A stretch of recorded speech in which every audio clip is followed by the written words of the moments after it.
Welcome to the 2022 Golf Summer Series race number 14. Tonight we're here at the Bristol Motor Speedway for the running of the Sharpie Night Race. For our fourth crown jewel of the season, 38 of the summer's best have come to this iconic half mile ready for battle for what should be a good one here tonight. But before we get started, let's take a look at our starting lineup and pre-race ceremonies. So on the poles, the driver came in this race second in the point standings, Jordan Forrest in the 61, and Exzel the 8 car of Joe T. Row 2, Matt Herman, who won a crown jewel earlier this year at Talladega, and Exzel the 76 and Noah Clifton. Row 3, Calvin Baker, who won the Rover earlier this year, and Xavier in the 33. Row 4, 2 Railfan teammates starting with Brendan Beal, who won a last race in Atlanta, and Exzel the 19 and Caleb Rose. Row 5, Braden Carruthers and Nick Sand the 20. Row 6, Trey Smith in the 22 and David Johnson in the 2. Row 7, Ross McMarola and Nathan Stapleton. Row 8, Ryan Wilson and Gaming Freak. Row 9, defending series champion and the runner-up from this race last year, Hodom in the 88 car, and Exel Random J in the 53. Row 10, Kyle Salmon and Jordan Stout. Row 11, Jason Albert and Roberto Crown.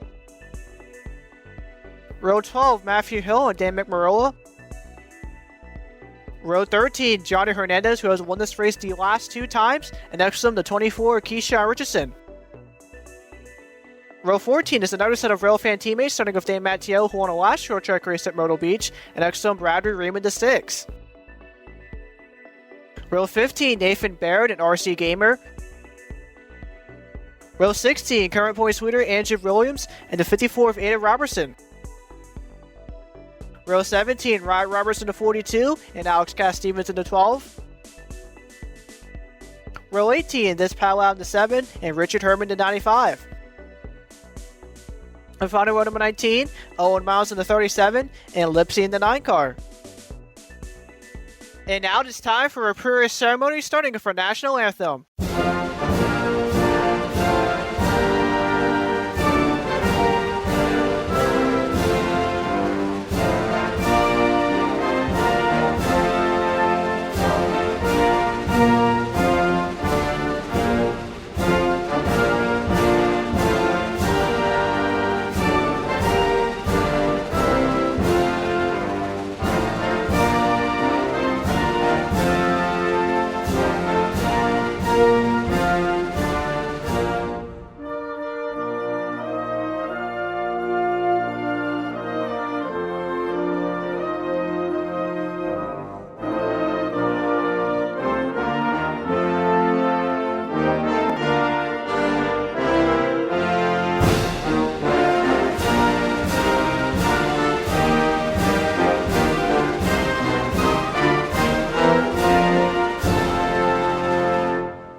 And now it is time for the starting command here in the last great Coliseum. Drivers, start your engines!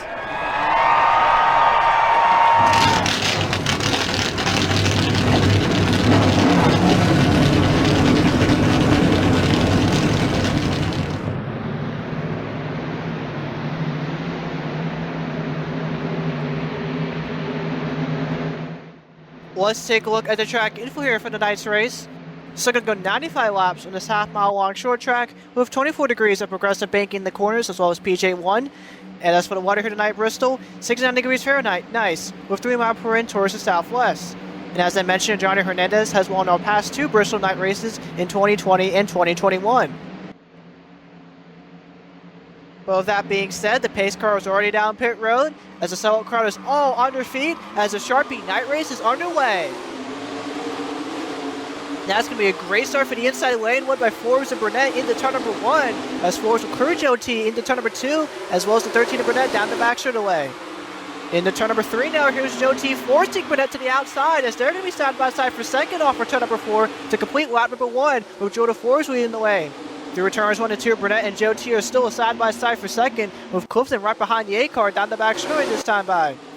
Looks like finally into turn number 3, Burnett will clear Joe T for second, with the ladder tucking in the third, and Kellen Baker side-by-side with Xavier for fifth. Brendan Beal and Brandon Carter's are also right behind the 21, as the top 4 are all in a single file formation trying to catch up to Forbes. Through turns 3 and 4, Baker is still a side-by-side with Xavier, with now Caleb Rose in the 19 getting forced up high by Nixon as they go nearly 3 wide off turn number 4 there. David Johnson, the 2 car, also in an outside lane as Nixon will tuck right behind Caleb Rose, as Xavier and Baker are still side-by-side for 5th as the rest of the top 4 continue to pull away. Looks like finally into turn number 3 there, Xavier will clear Baker for 5th as the 21 will fall down to 6th. Meanwhile, back up to the front where Jordan Forbes still leads in the 61 as he's maintaining a consistent gap over the 13 as he leads by over 0.3 of a second. Meanwhile, both Joe T and Clifton have slowly but steadily gained ground in the 13 as you see Xavier and Baker separating themselves from the rest of the pack. Speaking of that pack, you see Caleb Rose and Brendan Beal side by side for 7th, with the 19 having the advantage over the 16 and will clear the 16 into turn number 3 this time by. Meanwhile, Brandon Carter's has stayed on the inside lane for pretty much his entire race so far, while Nixon and David Johnson are still stuck on an outside lane as there's contact between Roberto Crown and Johnny Hernandez.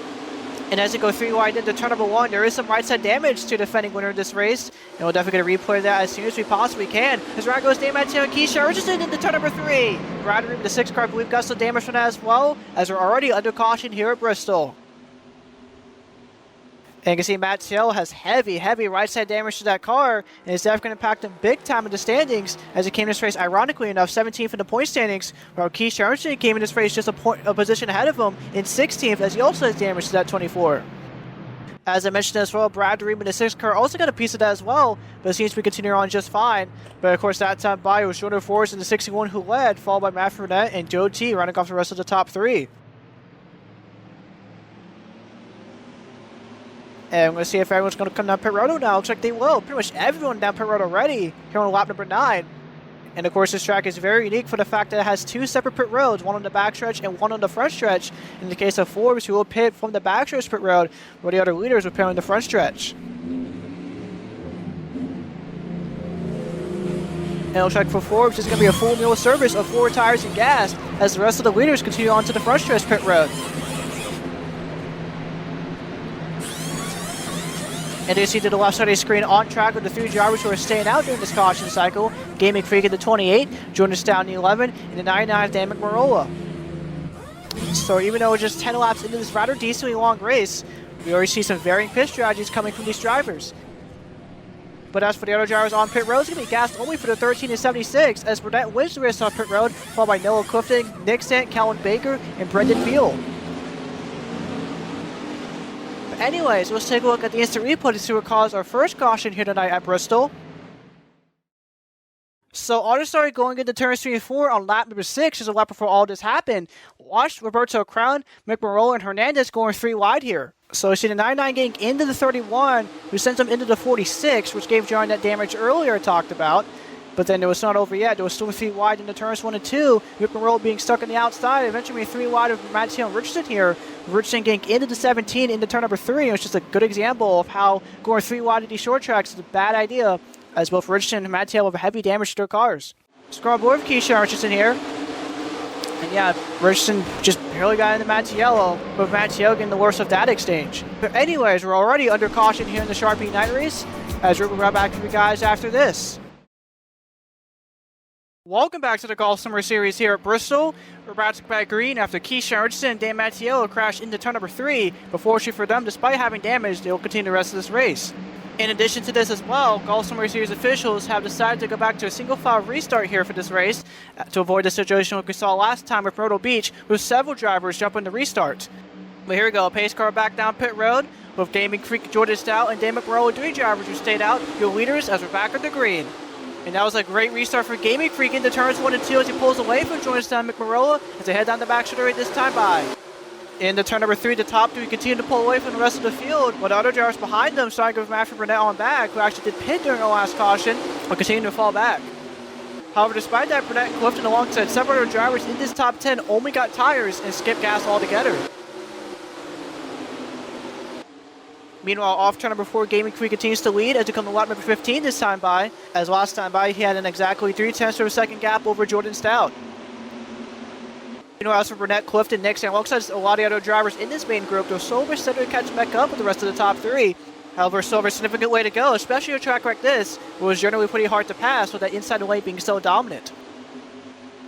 On board with Jordan Stout here as they come off turn number 2, as he was able to cut that gap down just slightly to just under 0.3 of a second. And it looks like as we come to lap number 17 this time by, that gap is going to remain the exact same between the 28 and 11.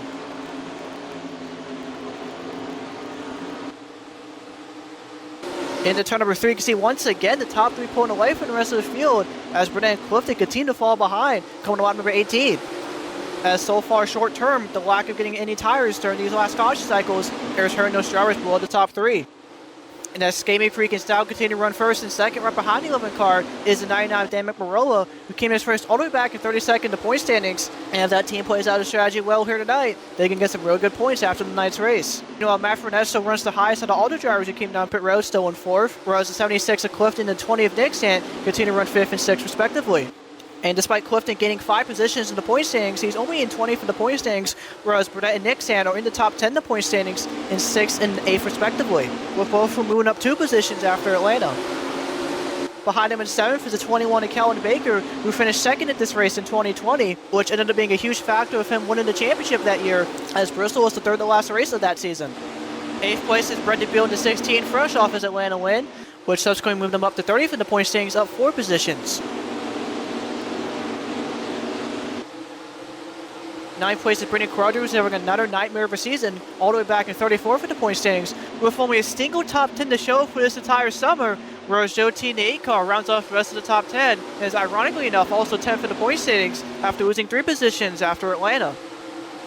In 11th is Trey Smith, and 22 is also not having a good season, as he came to this race 37th in the point standings, and has been pretty much stuck there for the past couple months.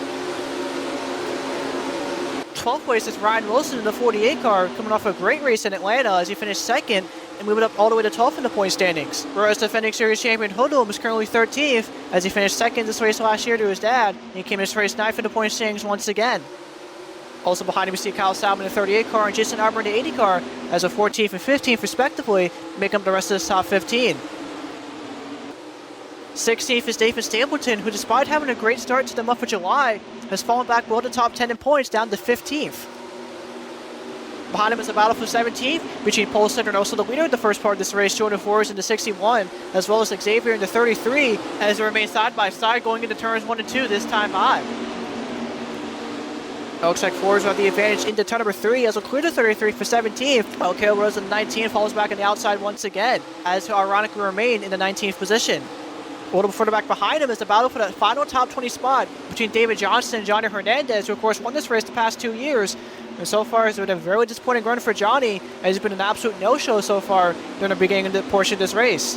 And as those two continue to be side by side, coming to lap number 28 this time by, you see the 10 of Ross McRow in 22nd, as he came to this race 25th in the point standings and lost 3 spots after Atlanta. And you can see in front of him off turn number 2, Johnson had the advantage over Johnny. We finally cleared a 46 going into turn number 4, and so Johnny once again gets a good run on the outside coming to lap number 29. Into turns 1 and 2, Johnston and Johnny are still side by side, as here's Ross McRow now to challenge both of them for that 20th spots. Meanwhile, continuing through the rest of this field, you can see Robertson and Castellanos running 23rd and 24th respectively, while Richard Herman's behind him in 25th, having another bad run so far, as he of course lost the points lead after Atlanta and fell down to 3rd in the point standings. 26 is Owen Miles in the 37, while 27th and 28th is Liberty and Random J, with the former especially being notable as he came to this race 4th in the point standings. And as for the latter of Random J, it's just another footnote in this really disappointing season for that team, as he came to this race 19th in the point standings. Behind him is his teammate of Keisha Archison, who despite being involved in a wreck earlier in this race, is in 29th and is still keeping up with the rest of these drivers in this main group. And to wrap up the rest of this top 30 is this Powell in the 7 car, who despite being up front in the early parts of Atlanta, he ended up finishing 28th. 31st, probably the biggest shock here so far tonight, is Andrew Williams in the 23, who of course came to this race as your points leader, as he had a 20-point lead over Jordan Forbes, which could possibly disappear after the night. Meanwhile, Ryan Robertson in the 42 is currently running in 32nd, where RC Gamer in the 1 car is in 33rd. Yeah, another bad run for Nathan Barrett in 87, who's currently 34th, where Matthew Hill, another driver who came to this race inside the top 10 in points, is in 35th. As he was side by side for a bit there, Bradley Reim in the 6 car who's trying to claw his way back into the top 10 in points as he fell down to 11th in the point standings. And as for the last two drivers in this running order, is Roberto Crown in the 31 and 37th, or Dan Matteillo in the 17 is currently last and 38th, as he of course was involved in our aforementioned first caution alongside Keyshawn Richardson. Meanwhile, back up front where Gaming Freak still leads in the 28 car, as he now leads Jordan Stout by over 4 tenths to a second, or Dan McBrow in the 99 trails by over 6 tenths. Matthew Burnett, who's still in 4th, trails by 1.2 seconds, while Clifton, who's still in 5th, now trails by 1.4 seconds. And so far, the strategy of staying out on track has worked out wonders for Gaming Freak, Stout, and Mick Barola, as they've been pretty much untouchable during the course of this green flag run. At the same time, though, definitely got to think bigger picture. I won't be surprised if in the next 10 laps or so, we see some green flag pit stops. And especially in a track like this, where passing is relatively difficult with the dominant inside lane in the PJ1, the timing of a pit stop could be absolutely everything. In fact, even outside of short tracks, we've seen timing of pit stops being the difference between someone winning a race and losing a race. And probably the greatest example of that is at Darlington for the Southern 500, which fittingly enough is our next race on Labor Day weekend. But going back to our topic of pit stops, it's going to be pretty interesting to see what everyone's going to go for here during our next cycles, especially this top 3, as I mentioned, they have not been down pit road once here tonight.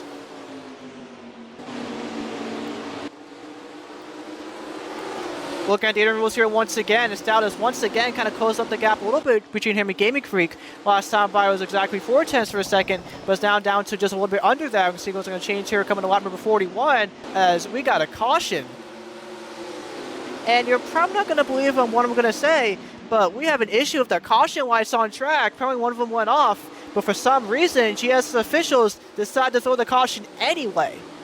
And probably the group that's definitely hurt the most by this is this top 3 of Gaming Freak, Stout, and Mick Barola, as they're not only grouped up with the rest of this field once again, but also have to do the pit stops under caution now.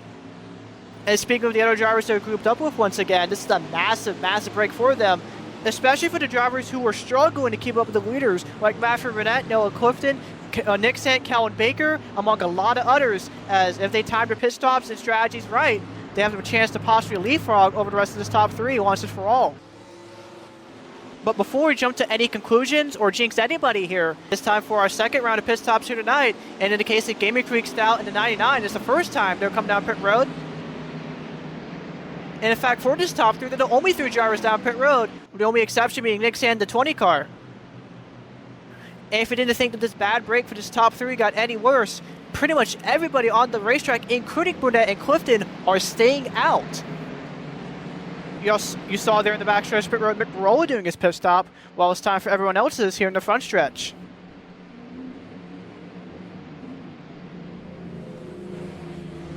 Looks like Gaming Freak's in a full meal service of 4 tires and gas alongside Jordan Stout, as you also see the 52 of Nick Sand also coming to his pit stall as well. As you can see, the rest of this field all is staying out, which proved that their strategy of coming down pit road during our first caution ended up being the right strategy. And you can see, once again, pretty much everybody, even the drivers towards the middle of the pack, all staying out as the top 3 continue their pit stops here. Actually, stand corrected, there's some other drivers that came down pit road this time by as well. So Aiden Robertson, Hernandez, Andrew Williams, Roberts, Caleb Rose, as Gaming Freak and Jordan Stout will be the first 2 off pit road. And even though we still have quite a bit of ways left to go in this race, so far this strategy of coming down to pit road now is not going to be a good one. As anyways, we're into caution here in the Sharpie Night Race with Matthew Burnett, your leader, as we'll be right back for you guys after this. Welcome back to the Golf Summer Series here at Bristol. We're about to go green after a caution that pretty much came out on accident due to an issue with one of the caution lights. But despite that, GS's officials decided to keep it a caution anyway. But anyways, your top 3 is Matthew Burnett in the 13, trying to get his second win of the season, with Noah Clifton 76 in second, and Calvin Baker in third. And here we go, pace car once again down pit road on the single file formation on this restart, as we're back at the green here at Bristol. Great restart for Burnett into turns 1 and 2, as he'll pull away from the rest of the field with Calvin Baker, brief look at the inside of Clifton off turn number 2. Into 3, Clifton will come to block to 21, as now Cruthers peeks his nose to the inside of Beal through turns 3 and 4. Ryan Wilson in the 48 car also briefly peeks his nose to the inside of Trey Smith as they come off turn number 4 and come to lap number 48. In the 1, Beal tried to force Baker to the outside. Lit off for turn number 2. The 21 is going to come down right in front of the 16. With the returns 3 and 4, Burnett continues to pull away from the rest of the field, with Clifton trying to do just the same as to come off turn number 4 to come to lap number 49. That time by the gap between Burnett and Clifton was around 0.3 of a second, while Kellen Baker trailed over half a second to 21. And almost similar to the last green flag run, these top drivers seem to do a really good job of pulling away from the rest of the field. However, this time around, it's only really the top 2 that's able to do that, as opposed to the top 3 of our last green flag run. A little bit further back, you see Jordan Forbes side by side with Nathan Stapleton for the 12th position. Of course, Forbes was the pole sitter in addition to leading the first 7 laps before our first caution came out, and is trying to creep his way back into the top 10, especially as he came to race second in the point standings, with the 23 of Williams still struggling as of right now. In the 1, the 61 and 97 are still side by side until Forbes finally clears the 97 off turn number 2 before Stapleton finally moves down to the inside into turn number 3, with Xavier in the 33 and now Trey Smith in the 22 stuck on the outside. And speaking of the 22, he's going to be side by side with Ryan Wilson for that 7th spot until Hold'em in the 88 car drills us into the ring off turn number 2. In the 3, see Smith trying to clear Wilson before Wilson once again forces up to the outside, as now Salmon gets forced up to the outside by Jason Albert. In the 1, this time by Alex Smith will finally clear Wilson to defend his 7th position, while Salmon is still stuck way up high on the outside as he's still side by side with Jason Albert. In the 3, see Xavier once again get forced up to the outside as he's side by side with Ross McMarola, as Salmon is still side by side with Albert for the final top 10 spot, coming to lap number 54. Albert got a good run on the inside there, that time by into turn number 1 and fall from Forbes, but down the back straightaway, Salmon still holds his ground on the outside and will clear the 80 car into turn number 3. Here's Stapleton once again side by side with Forbes through turns 3 and 4, as this time Forbes is going to be on the outside as he's now side by side with Albert. And where all the side-by-side action continues to have the middle of the field, Matt Burnett continues to maintain his gap over Noah Clifton by over 0.3 of a second.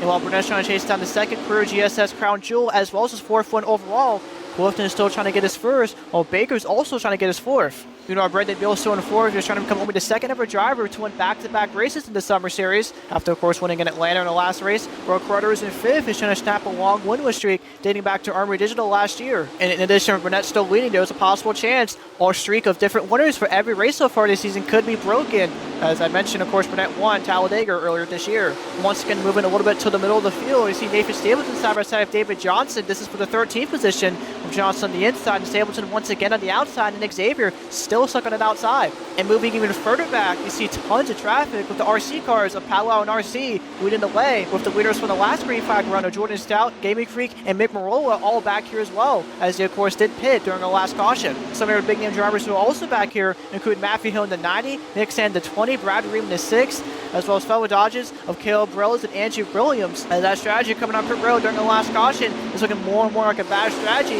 especially as other big name drivers in the points like Forrest, Burnett, and Hoodlum are running up towards the front. And coming to lap number 60, you see Nick Sand in the middle, making it 3 wide, riding between Hill and Stout. And as you saw for first caution, getting forced 3 wide is usually a recipe for disaster, as Hill gets forced up to the outside off turn number 2, as Stout's going to shove Nick Sand into the 90 car. It's in the 20, spinning into turn number 3. Oh, Johnny Hernandez also involved, Andrew Williams, and Dan Matteillo once again, as we're under caution for the 3rd time here tonight. Once again, and much like our first caution, we see a heavy damage to these drivers, with Matteillo getting even more damage to that car, Dixon having damage to the 20, and Andrew Williams having heavy front-end damage. Right, Roberts once again down pit road. I just saw Johnny Hernandez getting damage from that as well, as a 2-time Bristol winner has damage to his car. But anyways, let's take a look at the instant replay to see what caused our 3rd caution here tonight in the Sharpie Night Race. So similar to our first wreck, this was all because of another instance of 3 wide through the turns, this time through turn number 2, with Matthew Hill, Nick Sand, Gaming Freak all going 3 wide. So Nick Sand got a good exit off turn number 2 in the middle before making contact with Jordan Stout, who subsequently moves up on the 20, collecting the 90 car Matthew Hill as well, with Johnny Hernandez sideswiping the 90 car, and Andrew Williams getting into both the 46 and 17. Strong board Matthew Hill here. Yeah, once Stout got into Nick Sand, there was nothing Hill could have done, as he was in the long for the wide with Nick Sand actually having some tires off the ground there. Strong board of Johnny Hernandez. So the wreck happens right in front of him, tries to slow it down, but it was just not enough. Sideswipes the 90 car, with Matteillo on the 17 also getting into him as well. Anyways, under caution once again here in the Sharpie Night Race, as we'll be right back with you guys after this.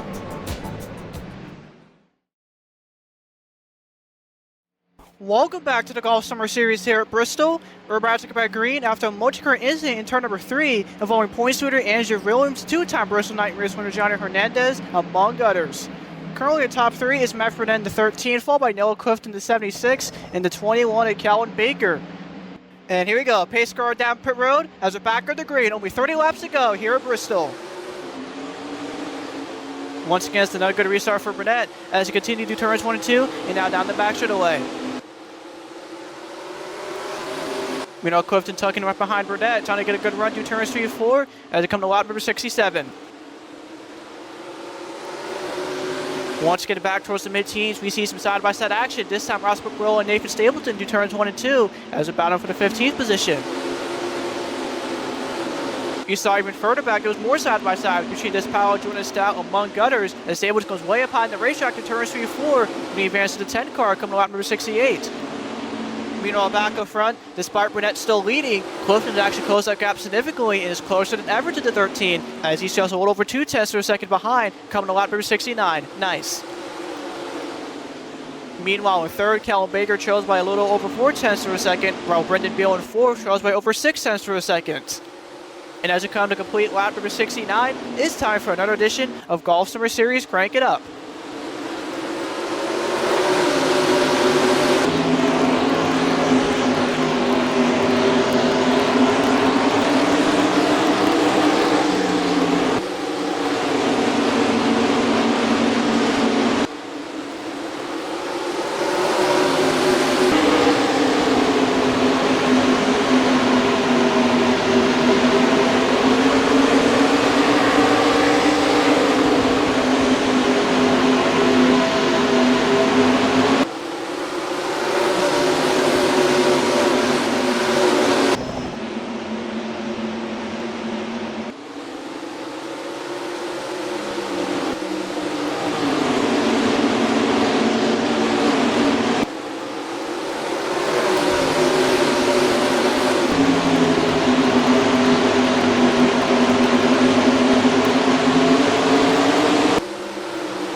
Lap number 82 of 95, coming to 13 laps to go here in the Sharpie Night Race, where Matt Burnett in the 13 still leads, followed by Noah Clifton, Kellen Baker, Brendan Beal, and Brendan Carruthers, your top 5. Joe T, the 8 car, is currently 6th, Trey Smith in 7th, Ryan Wilson in 8th, defending series champion Hoodlum in 9th, and Kyle Salmon rounding off the rest of your top 10.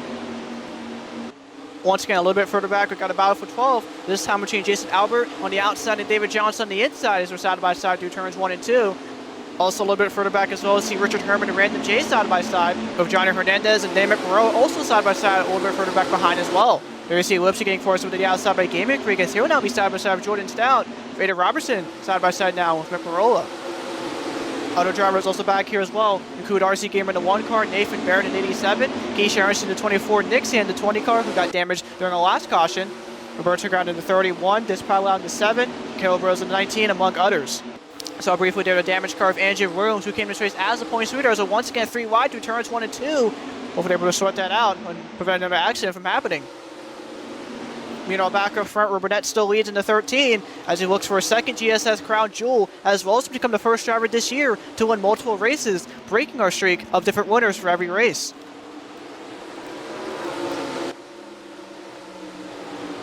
And as the laps continue to wind down here, it's looking more and more likely that's going to be the case as we come to 8 laps to go this time by. Noah Clifton right behind him was still trying to put everything he can to catch up to the 13. As last time by, he trailed over 3 tenths per second. It was on board with the 86 car through turns 3 and 4. And you saw there both drivers through turns 3 and 4 were on that PJ1 on the inside. But on the front straightaway here, coming to 7 laps to go, Burnett was running the outside before going back down to the inside into turn number 1, which actually seemed to help the 13 as the 76 stayed committed to the inside. But into 3, here's Baker all over the back bumper of Clifton, which kind of begs the question if Baker is going to try making a move on the 76 before this race is all said and done as we come to 6 laps to go. And that time by there, both drivers lost some ground to the 13, as Clift is now close to the 4 tenths of a second behind, and Baker now close to the 6 tenths of a second behind. Meanwhile, cutting back to the mid-teens where Albert and Johnson is still side by side, a little bit further behind them. We got tons of traffic, especially in the inside lane, with Xavier and Random J leading the way, with Stapleton, Cass Stevens, and Stout on the outside. You also see now just a sizable gap between Ryan Wilson, Hoodham, Salmon, and Forbes and the rest of this top 10 as Burnett continues to pull away into 13, coming to 4 laps to go. Burnett is a 3-time winner here in the Summer Series, with all but one of them coming from a short track. Burnett is a 3-time winner here in the Summer Series, with all but one of those wins coming from short tracks, as he was able to win IRP in Martinsville, the season finale last year. And as we come to 3 laps to go, despite Clifton closing that gap ever so slightly, nobody has any answers for that 13, unless something absolutely out of the ordinary happens. You saw further back, there was still tons of side-by-side action, with Joe T moving up toward the middle there, do turns 3 and 4, as Burnett comes to 2 laps to go this time by. Once again, Clifton was able to close that gap ever so slightly. But as they come down the back straightaway for the second to last time, it looks like it's going to be a little too late for that 76. Coming off turn 4 this time by, the white flag's in the air, 1 lap to go here at Bristol. Through turns 1 and 2 is nothing but clean air and smooth sailing for the 13 as they now head down the back straightaway for the final time. Through turns 3 and 4 for the final time is the man from Florida, Matthew Burnett, who dominates and gets his second career Crown Jewel win here at Bristol. Congratulations to Matthew Burnett and Spider Buffalo Racing. They are your winners tonight here at Bristol. This, as I mentioned, of course, Burnett's second career Crown Jewel win, as well as his 4th career win overall in the Summer Series. And finally, he is the first driver this year to win multiple races, which could especially come in handy as the season continues to go on. But anyways, let's take a look at the finishing results and point standings after the night's race.